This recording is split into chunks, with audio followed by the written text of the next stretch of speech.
hump day in the mobile lounge. Sun's out now. Then it don't stay. Then it gets windy.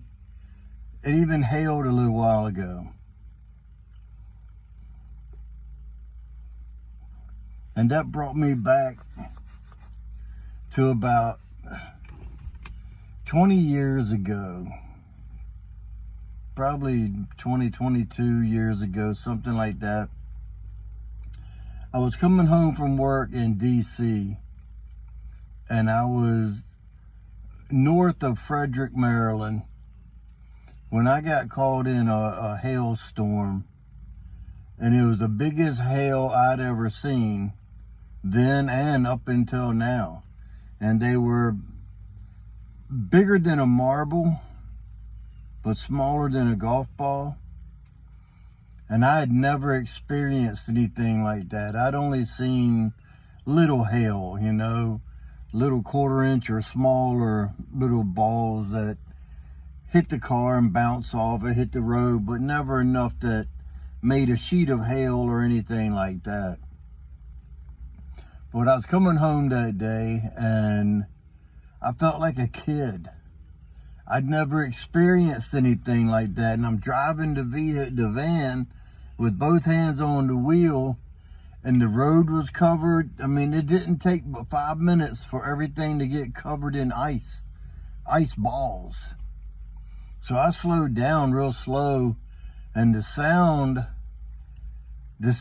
of all that hail banging off of that van, because it had no side windows, so it was all metal except for the door glass and the front glass. The back was solid. They only had those glass, and I was afraid that it was going to bust the windshield. Well, I guess it had enough straight up and down curvature of the windshield that it hit and bounced off.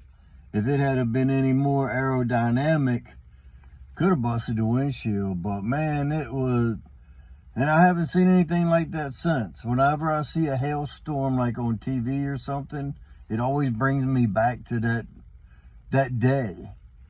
I wished I had somebody with me so we could experience it together. But that was crazy. I don't know if you ever been in a hailstorm. I'm sure some of y'all have, probably more than once, depending on the area that you live in. But man, was it crazy. Now, we had hail here a little while ago. Like I say, it was just small stuff, about 2 minutes, and then it was gone, and you couldn't even tell there was any here. It just melted as soon as it hit.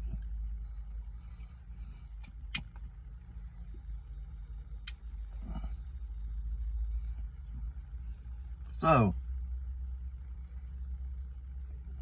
now that I babbled about hail enough,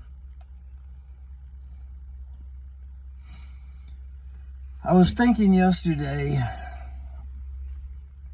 that I knew that I saw the box up on top of my humidor, of my cigar humidor,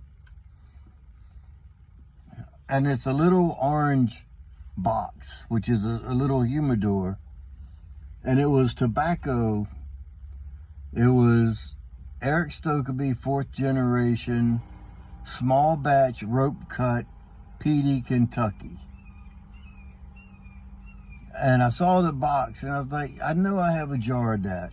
So I wanted to try, I wanted to revisit it. Because I remembered I didn't think it was anything special. And it came out like the first part of 2021. And I remember I didn't think it was anything special, but I wasn't into Kentuckys and dark fired then like I am now.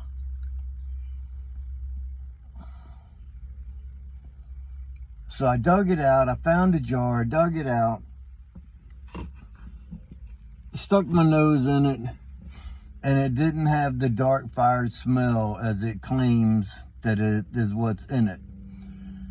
Whenever I see a tobacco that has dark fire Kentucky in it, I want to smell it and taste it.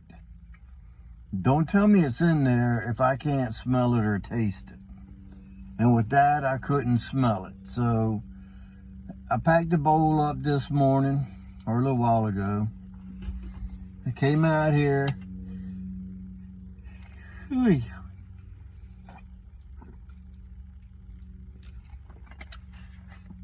Fired it up. Started biting me so bad I had to dump it out.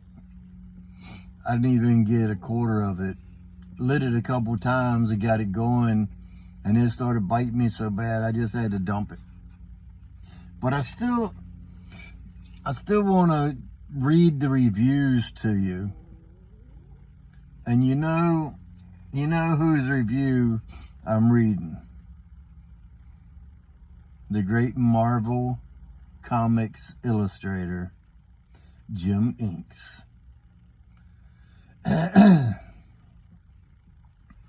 So here we go. Jim Inks. First I will show you the presentation. Nothing else written anywhere else. Felt on the bottom. It's a humidor with coins. I dug out the best looking coins that was left in it and brought them out to show you. And I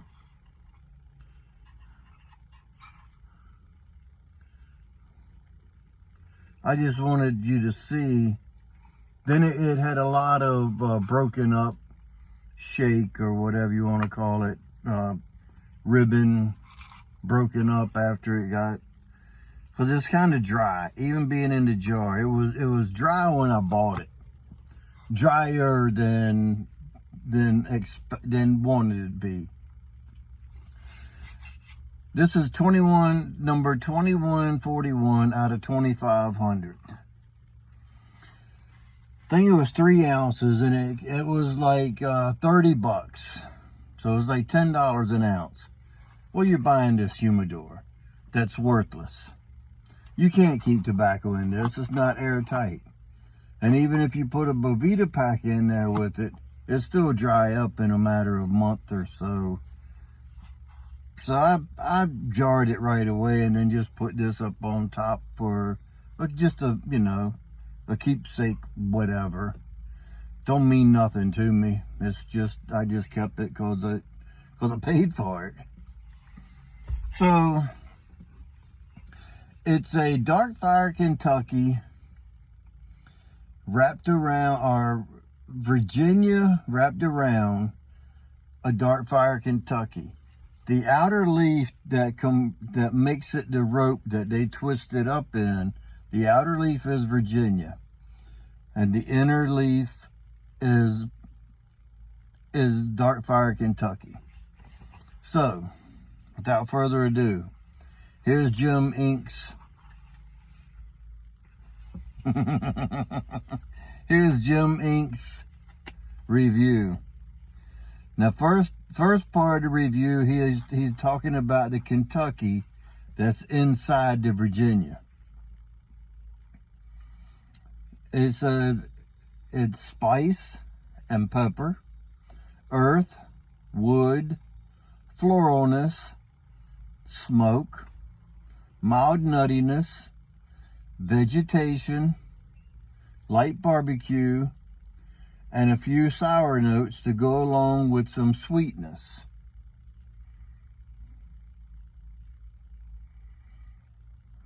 Okay, Shane Ireland. Right there was 1, 2, 3, 4, 5, 6, 7, 8, 9, 10 or 11 tasting notes. That's just the inside. That's just the Kentucky. Now here's what he says he tastes in the Virginia that is wrapped around the Kentucky. The Virginia's on the outside is tart and tangy, citrus, grass, hay, bread, vegetation, some sour lemon, earth, wood, light,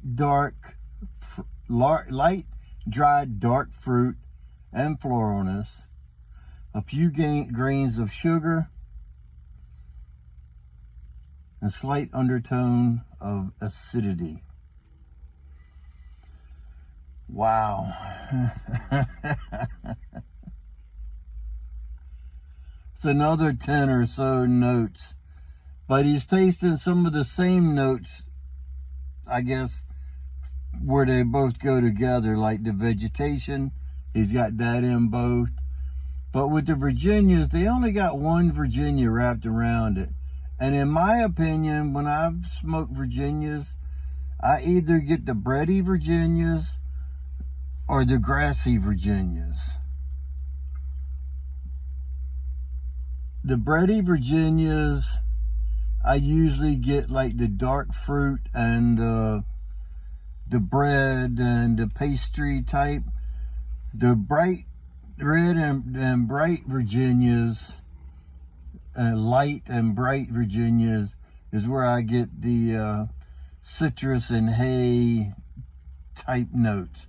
But either way, they bite me. So the only thing he didn't taste in there was umami and white pepper.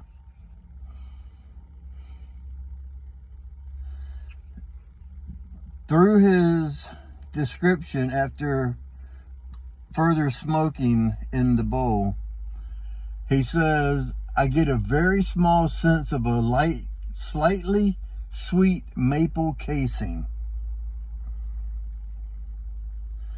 A sense of a slightly sweet maple casing.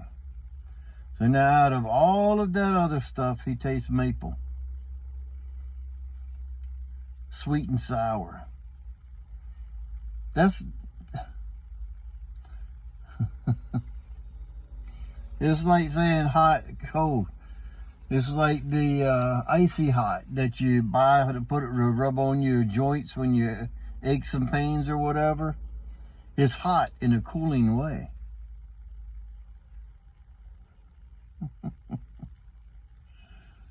And he said, with all of that flavor, he says, it doesn't get not quite 3 stars. So he only gives it like 2.5 or 2 3/4 stars with 25. Every flavor on the flavor wheel is there. Like I said, the only thing that he didn't taste is umami and white pepper. And he didn't taste chocolate chip cookies and strawberry milk. I don't know. I couldn't smoke it to find out if I got any of that. I had right off the bat grassy hay citrus, nothing sweet, sour. It was a sour grass, lemongrass type thing. They just bit me. That was all I got out of it. So I took it out front of the vehicle here and dumped it in the street and went in and got my Peterson system number 312 with the P-lip that's got the beautiful bird's eye and the cross grain and the bird's eye. And this is what I smoked 1792 flake in. I filled it up with some Cob Plug, which is, as you know, 1792, but not in flake form. It's in plug form.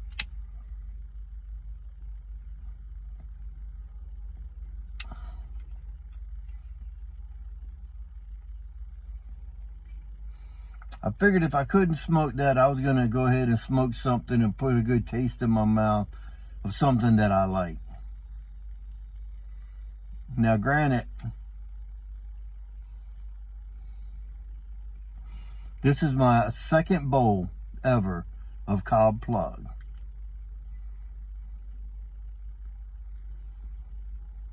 But it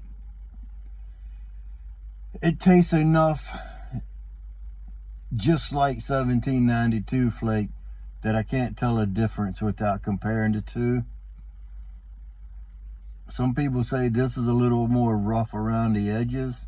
I don't find it like, it's smooth and creamy to me all the way through. But we're not here to review this.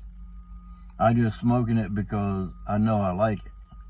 And I wanted to smoke something while I read that review.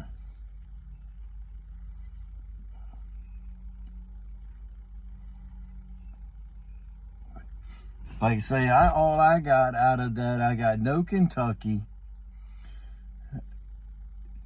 no dark fired. The dark fire didn't bleed into the Virginias. They say that it's rolled into the rope, I think, for 2 weeks and then cut into perfect coins. But if this helps you any determining if you would like it or not, it's made by McBaron.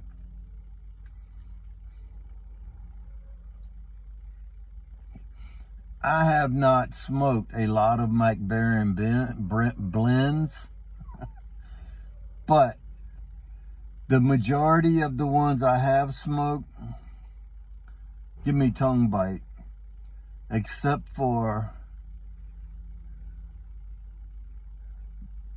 now I'm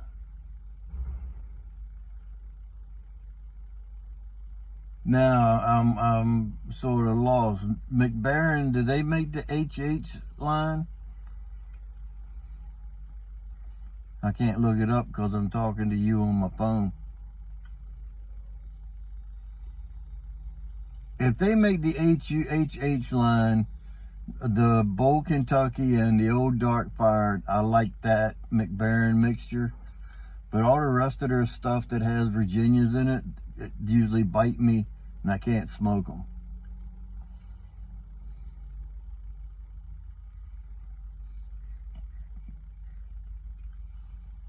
And now it's starting a little sprinkle again.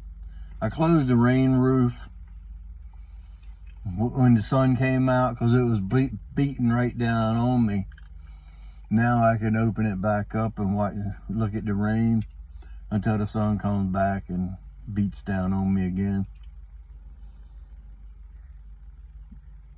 Mother Nature just needs to sober up and either go home or stay here, one or the other. Quit going and coming, quit going and coming.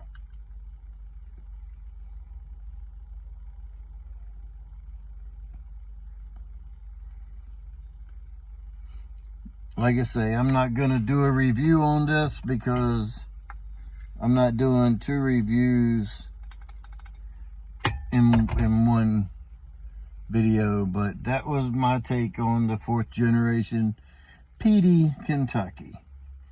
If you've had it, let me know your experience. Do you like it, not like it? It was a limited production, 25 boxes sold. There's still a couple places that have it because I know Boswell has some, and everybody that has it, they got it basically on clearance right now. I think a couple of Joe's, it used to be $20 or $35 for the box. Now they've got it for, I think, $25. Boswell's, it used to be $30, $35. Now I think it's $28 or $29.99. It's on sale everywhere if you like it. That wherever the places have it left. Smoking pipes don't have it. Tobacco pipes don't have it. Couple Joe's, Boswell's. Boswell show they have 5 in stock if you're interested in it. But if you're like me, you're not interested in it. And you could care less if they have it or not. I've bid them well to be able to sell it. But I'm going to say if it's been sitting there since the first part of 21 and it's a small batch production and they haven't sold it, I'm going to say they're probably going to have it for another year or so. It'll be dry as a damn bone. Because in that thing right there, the humidor sucks the humidity out of the tobacco. Especially with no Bovita or nothing in it like that. So anyway, that's enough about that crap. If you stay ready, you don't have to get ready.